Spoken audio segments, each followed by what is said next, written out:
तो मैं इसके साथ दरख्वास्त गुजार हूँ जनाब आबिद हुसैन आबिद साहब से कि वो तशरीफ़ लाएँ और अपने ख्यालात का इज़हार करें। जनाब आबिद हुसैन आबिद। हाज़रीन, इंसान की ये फितरत में शामिल है कि वो कायनात के राज जानना चाहता है। इसके लिए इस जुस्तजू में वो अपने इलाके से निकलकर दूसरी दुनियाओं की सैर को भी जाता है। उनके अलूम से, उनके हुनर से मुस्तफ़ीद होता है और अपने इलाके के लोगों को के इल्म में इजाफ़ा करता है। ये कुछ लोग होते हैं ऐसे हर सोसाइटी के अंदर जो ये फरीज़ा सर अंजाम देते हैं, और यही वजह है कि मुख्तलिफ़ कौमों और तहज़ीबों के आपस में इख्तलात के नतीजे में वो ज़हनी सतह पर हो, इल्मी सतह पर हो या जिस्मानी सतह पर हो, तब्दीलियाँ वक़ूअ पज़ीर हुई हैं और मुस्बत तब्दीलियाँ दुनिया में वक़ूअ पज़ीर हुई हैं।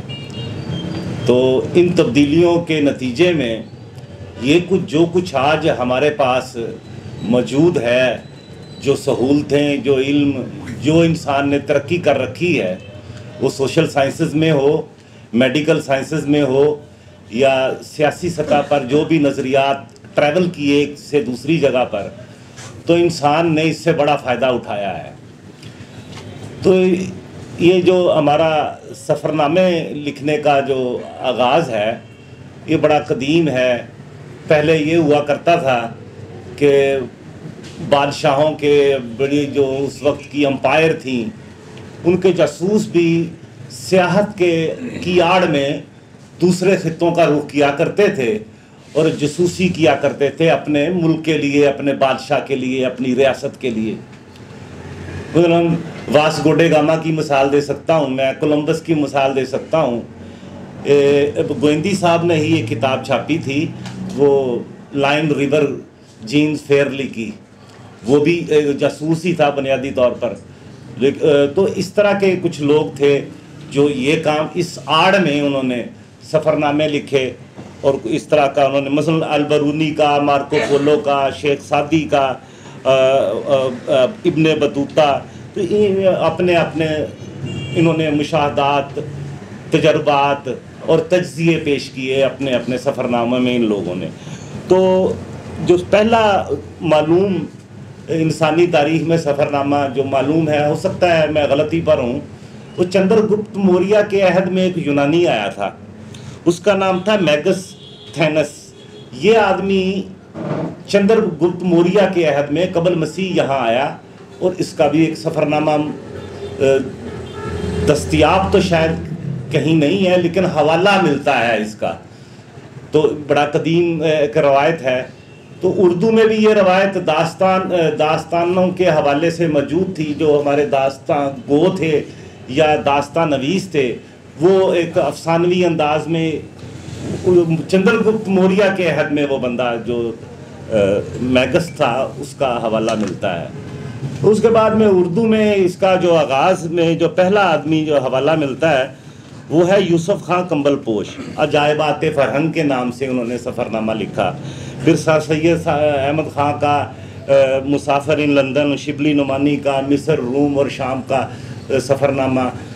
फिर आगे सिलसिला चलता है तो फिर मज़ीद लोग जब आते, इब्ने इंशा, मुमताज़ मुफ्ती और तारड़, और उसके बाद मुसलसल तारड़ को मुसलसल अब आगे तक एक रवायत चल रही है, लोग लिख रहे हैं। लेकिन इस सफ़रनामे में जो गोविंदी साहब का है, मैं हूँ जहाँ गर्द, और बाकी सफ़रनामों में अफसानवी अंदाज, दास्तां का अंदाज या मुबालगा आराई है। इनमें मुबालगा आराई तकरीबन ना होने के बराबर है। ये पढ़ते हुए लगता है कि बंदा अपना तज्ज़िया और मुशाहिदा बयान कर रहा है और तारीख़ की मदद से, कि माजी कदीम में जो जो जो तहज़ीब गर्क हो गई, ख़त्म हो गई, नाबूद हो गई, और उसके बाद नई तहज़ीब ने जन्म लिया और तहज़ीबों का टकराव आपस में क्या हुआ, तो उसके बाद की मौजूदा सूरत हाल जिसमें इन्होंने सफ़र किया है 1983 में, तो वो उसका जिक्र करते हैं। तो मुझे मुबालगा आराई का इसमें शायबा नहीं हुआ। कि मसलन हमारे जो लतीफ़ा की हद तक भी बात है कि वो कुछ लोग हमारे नाम क्या लेना है कि वो सफ़र में एक लड़की उनके कंधे पे सर ज़रूर रखती है, तो इनके कंधे पे किसी ने सर नहीं रखा। हाँ, अलबत्ता ये हुआ है कि तुर्की में जब ये उस बाज़ार से फ़रार में ये लिखते हैं कि वहाँ गए हैं उस ख़ास इलाके में, तो वहाँ से फिर जब भागे हैं और इनकी जो सियासी तरबियत थी और इन्होंने लिखा मेरे काम आई कि जनरल ज़िया मनूस के ज़माने में हम सड़कों पे कैसे भागा करते थे और पीछे पुलिस और कैसे बच के निकलते थे, तो वो तरबियत इनकी इन्होंने कहा कि मेरे वहाँ काम आई है। तो इसमें सबसे पहले तो मुझे इनका जो है ना ईरान से मैं शुरू करता हूँ। ईरान के बारे में इन्होंने लिखा है कि अदब आदाब के और नज़्म ज़ब्त के हवाले से मुसलमानों में ये नंबर 1 हैं। ये इनका मुशाहिदा जो है वो कहते हैं कि ये अदब आदाब में, रख रखाव में, बुदोबाश में, खाने पीने में, तहजीबी हवाले से ये इनकी जो सर फरिस्त अगर किसी को करार देते हैं तो ये उसे करार देते हैं। हमारी क्या हालत है वो बताने की किसी को ज़रूरत नहीं है, वो चूँकि हम रोज़ाना उसका मुशाहिदा करते रहते हैं। तो उस 2500 साला जो उनकी बादशाहत थी उसके ख़ात्मे के बाद जिस तरीके से वहाँ सूरत हाल बनी है, इमाम ख़मीनी ने जो इनकलाब बर्पा किया है, एक्चुअली तो इन्होंने बड़ी डिटेल से उसमें चीज़ें लिखी हैं। वो थे कम्युनिस्ट थे, कोई जमहूरियत पसंद थे लोग, वो तो पेश तो वो थे। तो ये सारा मामला फिर एक और तरीके से किस तरह फ्रांस में इमाम ख़मीनी को ले जाया गया और उसे हीरो के तौर पर पेंट करके जो सारा कायाकल्प की गई सूरत हाल, और किस रज़ा शाह पहलवी के वो कैद खाने में रहे हैं, उन्होंने बड़ी अज़ियतें बर्दाश्त की। वो बताया करते थे किस तरह उन्होंने सहूलतें बर्दाश्त की और कैसे वहाँ ज़िंदगी से मायूस हो गया था, वो ये बताया करते थे। तो उसमें इन्होंने एक जो चीज़ और हमें बताई है कि ये जो बाज़ार बुज़ुर्ग के हवाले से जो कदीम बाज़ार है वहाँ, उसमें जो बताते हैं कि वहाँ से हाशमी अकबर रफसंजानी जो थे ये करीबी थे, ये ताजरों के नुमाइंदा थे। वो मिडिल क्लास जो ताजर तबका जो है वो किस तरह से वहाँ आगे निकला है और उन्होंने पैसा लगा के सारे इनकलाब में ख़मीनी के साथ वो सारा जो इनकलाब बर्पा किया। तो जो कि मदरसे की इस्तिलाह है और दूसरी सियासी इस्तिलाह ये बाज़ारी की, वो उस बाज़ार के जो ताजरों का नुमाइंदा जो तबका था उसको वो बाज़ारी की इस्तिलाह में इन्होंने बयान किया है। फिर जिस तरीके से वो जो वहाँ जो गाइड हैं या महल्लात जो शाह के महल हैं, जो पुराने जो महल्लात हैं, उन पर जो जिस तरीके से वो गाइड कमेंट्री करता है कि ये जो सोने चांदी के और अपने खाने के बर्तन और कदीम अपना कीमती कालीन और जो उनका वो बताते हैं कि किस अयाशी से वो यहाँ रहते थे बादशाह, और बाहर जो आम लोग थे वो किस तरह से ज़िंदगी बसर करते थे। ये वाक़तन पढ़ने के लायक है। ये सारी जो इन्होंने वहाँ की कमेंट्री और वहाँ की सूरत हाल पर जो इनका कमेंट है बहुत आला है। यहाँ एक दिलचस्प बात मुझे वो जो लगी, वो कुछ जो उजड़ा हुआ महल में जो लिखते हैं कि वहाँ कुछ बाहर इन्हें ख़वातीन, ईरानी ख़वातीन मिली हैं। तो ईरानी ख़वातीन के साथ जो इनका मुकालमा हुआ है वो मैं थोड़ा सा पढ़ देता हूँ यहाँ। बड़ा दिलचस्प है और उससे सूरत हाल की अक्कासी होती है कि 83 में क्या सूरत हाल थी, फिर उसको हम आज की सूरत हाल से जोड़कर देखते हैं। ख़वातीन के साथ मुकालमा दिलचस्प और ज़ुमानी तो था, पुरख़तर भी था। तो देखते चले जाओ, मुल्ला का ईरान, एक नज़र ना आने वाला ईरान, और दूसरा जो ज़्यादा है नज़र ना आने वाला ईरान है, नज़र ना आने वाला ईरान है। और जो नज़र आता है कि मुल्ला का ईरान मर्ग बर अमेरिका पर खड़ा है, हकीकत ये है कि मुल्ला का ईरान अमेरिका पर खड़ा है। मशरक़ वस्ता में बुनियाद परस्ती का पहला ताकतवर पौधा जिसके असरात 4 सू फैलेंगे। तेल से माला माल मुल्ला का ईरान, जहाँ अब कोई डॉक्टर मुसद्दक जन्म नहीं ले सकता, इस तरह की सांस नहीं ले सकते। सोशलिस्ट कॉम्प्रस सब तमाम हुए, अब हर तरफ मुल्ला ही मुल्ला है, देखते चले जाओ। एक ने तो तकरीर ही शुरू कर दी और वो कहने लगी ये सब कुछ जो है ये शहनशाह ईरान मोहम्मद रज़ा शाह पहलवी का ईरान है।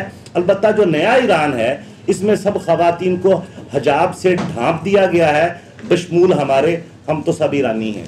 तो ये 83 की बात लिख रहे हैं कि जो एक नज़र आने वाला ईरान और एक नज़र आने वाला ईरान, यानी आप इंसान को कितना दबा के रखेंगे, आखिर एक दिन उसने बगावत करनी है और ये शोला फूटता है, एक चिंगारी फूटती है और उसके बाद फिर सारा कुछ तो तब्दीली, नई तब्दीली का आगाज़ होता है। मैं जब ये पढ़ रहा था तो मुझे आज की जो पिछले दिनों एक मूवमेंट वहाँ चली है, औरत को जिस तरह उस लड़की को वो मारा गया है, या जो भी कंट्रोवर्शियल सूरत हाल लोग यहाँ बताते हैं, चूँकि अब तो ज़राए अबलाग में भी सच और झूठ की जांच करना बड़ा मुश्किल है, झूठ को इतना फैला दिया जाता है कि सच तलाश करना मुश्किल है। बार एक तब्दीली वहाँ रूनुमा हुई। इस वाक़े से मुझे याद आया कि इनका मुशाहिदा और तज्जिया कैसा दुरुस्त है। जो मैं कह रहा था कि मुबालगा नहीं है इस किताब के अंदर, मुबालगा आराई से काम नहीं लिया गया, तो आज हम देखते हैं कि वो जो महकमा उन्होंने हिजाब के हवाले से बनाया हुआ था वो उन्हें बंद करना पड़ गया है। अब बहुत सारी हमारे पास सोशल मीडिया के ज़रिए वीडियोज़ आई हैं कि एक मुल्ला जा रहा है और पीछे से औरत आई है, उसने हाथ मारा और उसका मामा गिरा दिया। ऐसी वीडियो आपने भी देखी होंगी, मैंने भी देखी हैं। तो ये बार क्या जो दबा के रखा जाए इंसान को, तो वो कहीं ना कहीं रद्द अमल, वो जो अंदर अंदर जो आग सुलग रही होती है वो बाहर ज़रूर आती है।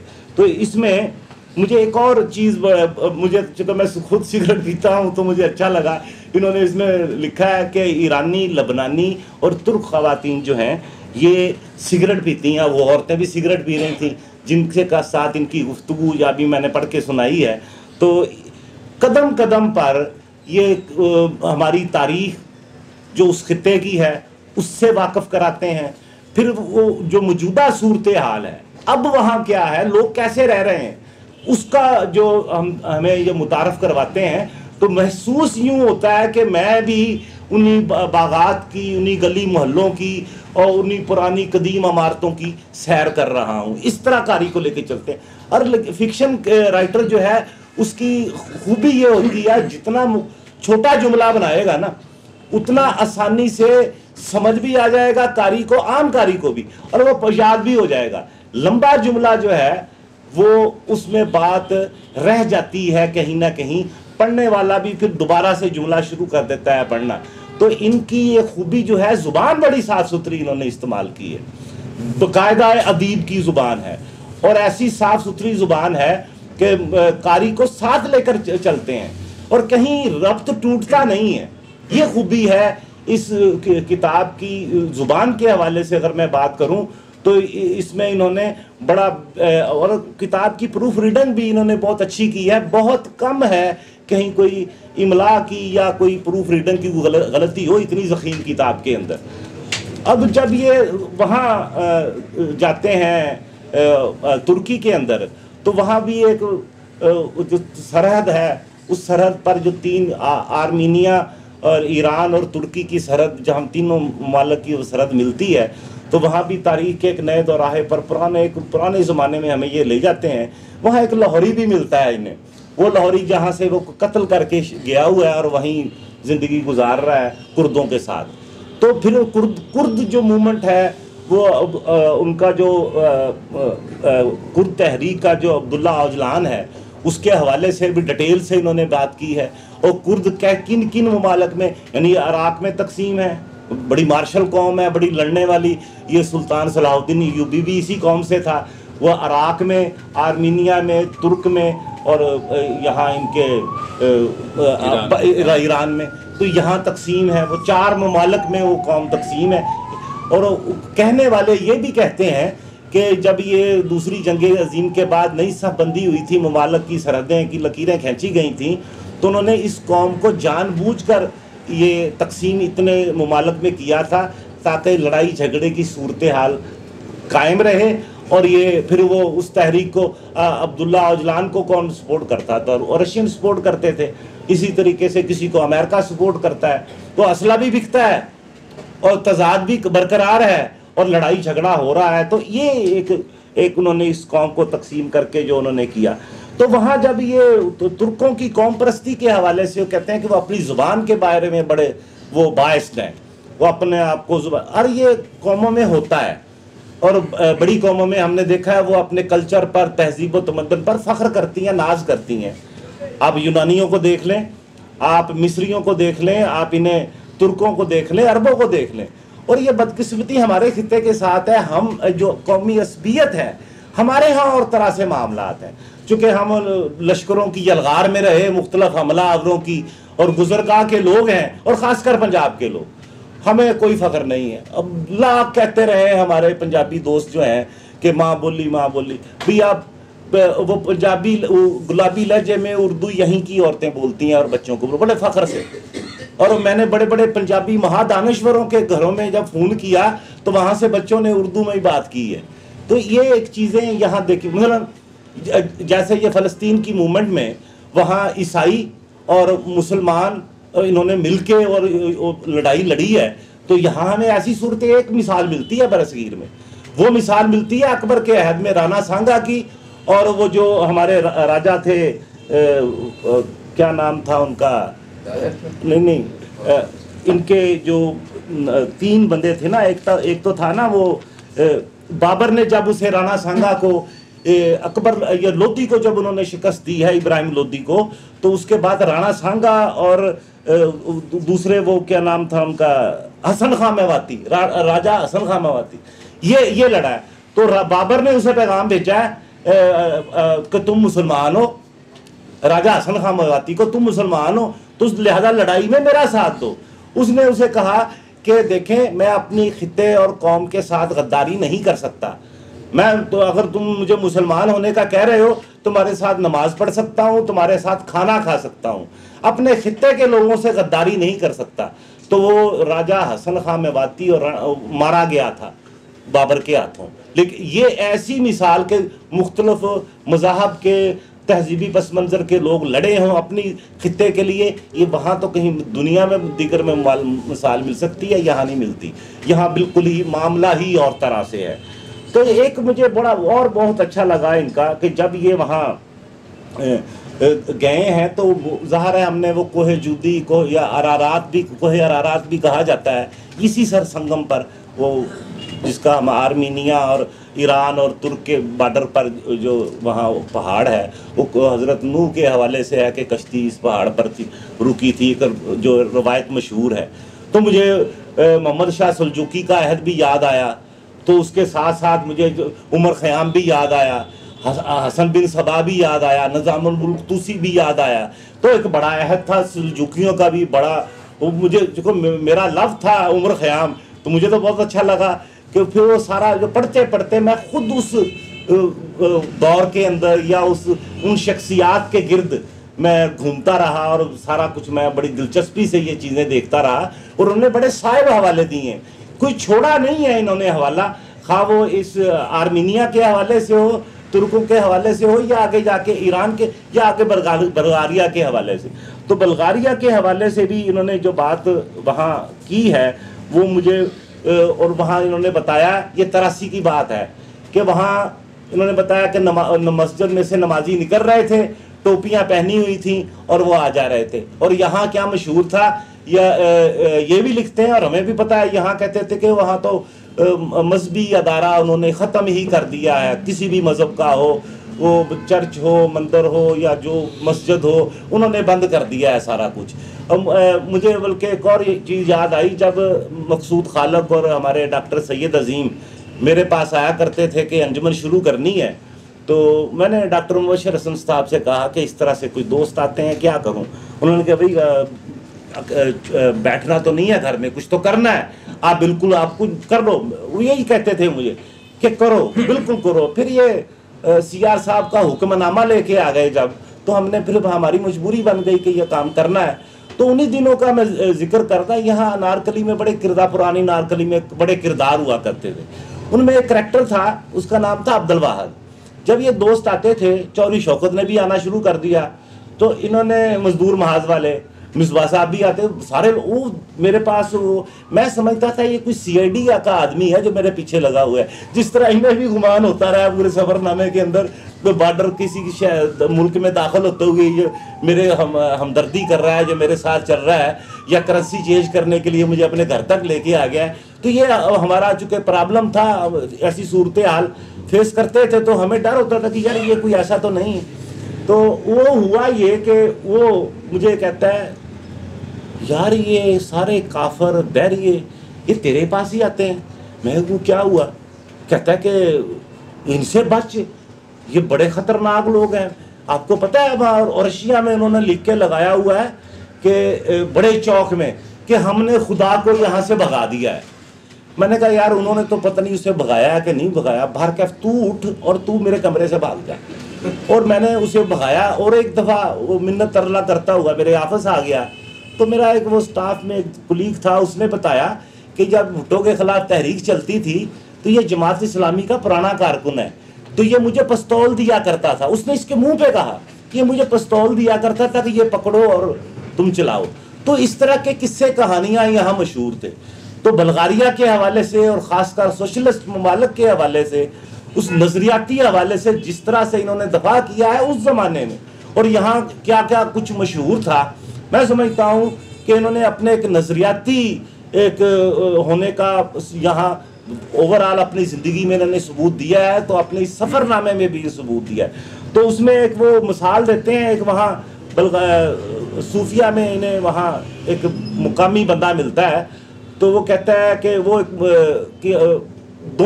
के क्या सूरत हाल क्या है कि ये आहनी दीवार है, ये आज़ाद दुनिया है तुर्क तक, तो आर्मीनिया के उस तरफ जाए, वहाँ जाएंगे तो उस पार बल्गारिया की तरफ, तो उस वहाँ जो पाबंद लोग हैं पता नहीं क्या है क्या नहीं। यहाँ अजीबो गरीब किस्से कहानियाँ घट रखे थे। वो यहाँ लोग क्या तो निजी मलकियत के खिलाफ है, और मैंने कहा भाई हम ज़राए पैदावार की निजी मिल्कियत के खिलाफ है। ये नहीं है कि मेरे पास मोबाइल है तो ये भी निजी मिल्कियत, ये भी गवर्नमेंट से हथिया लेगी, मेरा मकान भी हथिया लेगी, मेरी साइकिल मोटरसाइकिल कार भी हथिया लेगी। अजीबो गरीब किस्म का प्रोपेगेंडा जो यहाँ वाया एक मजहब को टूल बनाकर अमेरिकन ने यहाँ किया हुआ था। तो इसमें की ऐसी चीज़ें थी। तो उन्होंने वो मिसाल दी उस बंदे ने, उसने कहा सूरत हाल, वो लतीफ़ा नहीं सुना तुमने वो कुत्ते वाला, कि एक यहाँ का कुत्ता था बल्गारिया का, एक था यूनान का। तो बल्गारिया वाला सेहतमंद था, तंदुरुस्त था, और वो जो उधर वाला था वो बड़ा लागर कमज़ोर सा था। तो उसने कहा सुनाओ क्या सूरत हाल है? उसने कहा यार सूरत हाल क्या है, तो सिर्फ भौंकने की आज़ादी है और खाने पीने को तो कुछ मिलता नहीं है। तो बल्गारिया वाले ने कहा, वो मोटा ताज़ा था हट्टा खट्टा, उसने कहा कि भाई यहाँ खाने पीने की मौज है, हर कोई तंगी नहीं है, बस भौंकने पर पाबंदी है। तो ये पाबंदी आप यहाँ भी, फिर ये एक तरीका वारदात जो आलमी साम्राज्य ने और उसके टोडी रियासतों ने यहाँ किया। अब सूरत हाल किया, वो कहते हैं 10 लाख का आप मजमा इकट्ठा कर लें आप लंदन के अंदर, करना वही है उन्होंने जो उनकी मर्जी है। उन्होंने बोलने दो, इनका कथारसिस होने दो, बोलने दो। पहले तो बोलने पर पकड़ लेते थे, कोड़े मारते थे, शाही कले में कैद कर देते थे, मुलाजमत से निकाल देते थे। अब उन्होंने तरीका वारदात बदला है, क्या कि बोलने दो, इन्हें एग्जास्ट होने दो, लेकिन करो वही जो आपकी मर्जी है। तो रियासतें आलमी सरमायादार उनकी जितनी टोडी रियासतें हैं वो सब कुछ यही कर रही हैं। तो मुझे ये सुर्ख जन्नत जो इन्होंने इसे करार दिया है और जिस तरह से उसका नक्शा खींचा है, एक छोटा सा पैराग्राफ में उस पर पढ़ देता हूँ और आपको अंदाज़ा होगा। मसलन हमारे एक दोस्त असलम तारक अभी आए नहीं आज, जो कुछ घर में उनके मसला है कोई। उन्होंने जब वो कुछ 4-5 साल पहले गए थे वो रशिया, तो उन्होंने आके ज़ाहरा उनका भी एक जज्बाती लगा हुआ है, हमारे पंजाब के सदर हैं वो। तो उन्होंने कहा कि मैंने वहाँ जितने रशियन से बात की है तो उनके यहाँ एक कसक मौजूद है कि वो हमारा रशिया और वो एहसास तफाखर, वो ये बात ज़रूर करते हैं, उस दौर को याद ज़रूर करते हैं वो, कि हमें उसमें ज़्यादा सहूलतें थी, हमें हर चीज़ की जो आसाइश और सहूलत दस्तयाब थी। तो इस हवाले से वो एक प्राइड भी है उनके अंदर मौजूद है और उस अहद को वो याद भी करते हैं। तो ये सुनिएगा ज़रा, पाकिस्तान छोड़ा तो ईरानियों के नहीं, वो मैं कहीं वो गलत निशान लगाया, बाहर क्या निशान कहीं और पे लग गया। इन्होंने बाहर क्या उसमें एक जो थीसिस पेश किया है वो ये पेश किया है कि यहाँ के लोग जो हैं वो बड़े खुशहाल हैं, बड़े मुतमईन हैं और उनके चेहरों पर जो इत्मीनान है वो बाकी मुमालिक के लोगों की निस्बत कम है। पाकिस्तान छोड़ा तो ईरानियों के हुस्न का अपना रंग देखा, ईरान छोड़ा और तुर्की पहुंचा तो तुर्कों का हुस्न देखकर दंग नहीं वर्ताए हैरत में खो गया। मर्दो जन दोनों का हुस्न बेमिसाल पाया, तुर्कों का हुस्न बल्गारिया के हुस्न के सामने मांद पड़ने लगा। इस पर मुस्तदाद बल्गारिया के सियासी निज़ाम कम्युनिज्म ने इन बल्गारियों की जो शख्सियत साजी की, ये मुशाहिदा मेरे लिए नहायत दिलचस्प था। पाकिस्तान, हिंदुस्तान, ईरान और तुर्की देखने के बाद इस तरह की इंसान का तजुर्बा, मगर बल्गारिया वालों के चेहरों पर हुस्न के साथ एक और चीज़ देखने को मिली, इत्मीनान और सादगी, बेफिक्री और बेचैनी, नादारत। इस इंसानी रवैये ने उनके हुस्न को चार चांद लगा दिए हैं। मेरा मुशाहिदा है कि उनके तर्ज ज़िंदगी ने भी उन्हें मज़ीद हुस्न से नवाज दिया है। तो भाई कौमें जो हैं वो कैसे बनती हैं, किस तरीके से तारीख़ के मुख्तलिफ दराहों में क्या कुछ होता रहा, ये पुराने कूचों में, उन शहरों में, बाज़ारों में लोगों से, उनके नशिस्तों बर्खास्त के हवाले से, उनके खाने पीने के हवाले से जो इतनी डिटेल से गोविंदी साहब ने यहाँ इस सफ़रनामे में बात की है, मैं नहीं समझता कि उर्दू के हमारे किसी भी सफ़रनामा निगार ने इतनी डिटेल से लिखा होगा। फ़र्क क्या है? फ़र्क विजन का है, फ़र्क क्या है सोच का है, फ़र्क क्या है साबे नज़रिया होने का है, फ़र्क क्या है कारोबार का नहीं है, ज़िंदगी को एक उससे नए माहौल से, नई सकाफत से, नए कल्चर से, नई तहजीब से डायलॉग का फ़र्क है। हम यहाँ हमारे लोग जो जाते हैं उनकी तरजीहात बिल्कुल ही और तरह की होती हैं, उनका विजन और तरह का है। जब साहिबे मुताला और साहिबे फ़िक्र आदमी जाएगा तो उस सोसाइटी को, उस समाज को और तरह से देखेगा, वो उसका जो तज्जिया होगा वो हकीकी तज्जिया होगा और वो मुबालगा राई से काम नहीं लेगा। जितना मैंने अब तक पढ़ा है, इतना अच्छा सफ़रनामा इतनी डिटेल के साथ और इतनी जुज़ियात के साथ और इतनी तारीख़ी पस मंज़र के साथ मैंने आज तक नहीं पढ़ा। ये शायद उर्दू का ऐसा वहद जो है सफ़रनामा है। मैं अपने दोस्त, हमारे सीनियर, हमारे नज़रियाती साथी हैं, तो मैं इन्हें मुबारकबाद देता हूँ। उर्दू अदब की इतनी बड़ी इन्होंने खिदमत की है। बहुत शुक्रिया।